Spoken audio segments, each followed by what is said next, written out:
chứ không có chuyện là xin đưa đi là vô rồi xin đưa đi ơi có chuyện thiệt hả lý có chuyện tập rồi này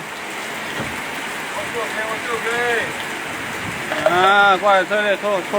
con lo đấy có chuyện ơi bữa không có chuyện này xin đưa đi là xin vô đưa đi cái nào có chuyện tập là chỗ đi xin cái đứa nào có ở đây à xin cái đứa này bao đó là bao ở đây bao kho đây cái nào có chuyện ra rồi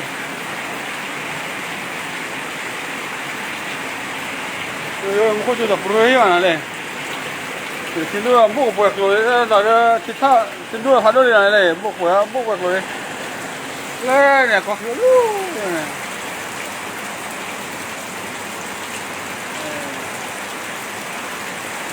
thì thấy đưa phát đôi thì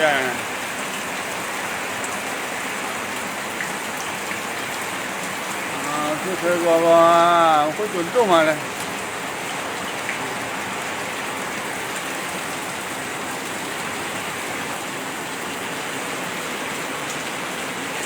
đưa phát đôi nào có chuyện này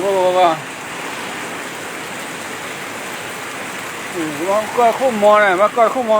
mò em có chuyện bán cho này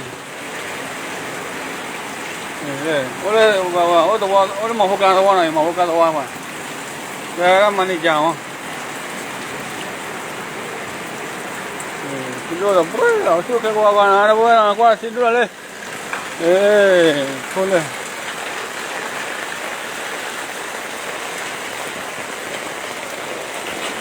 야, qua 진도래. 어떻게 나 뭐 진도라 네. 와, 이거 파 떼나.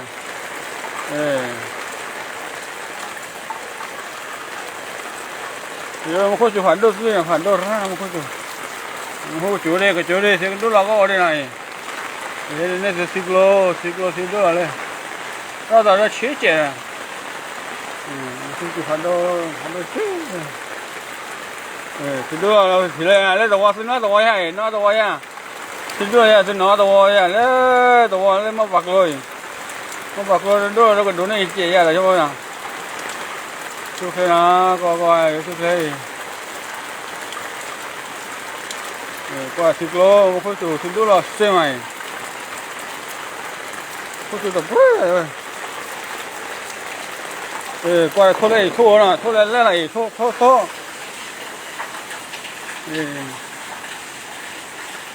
thô lùi ra đây chú khê qua thô đây có chủ bao là thì mình đưa thì chứa thu loài nha thì chứa lấy thu loài này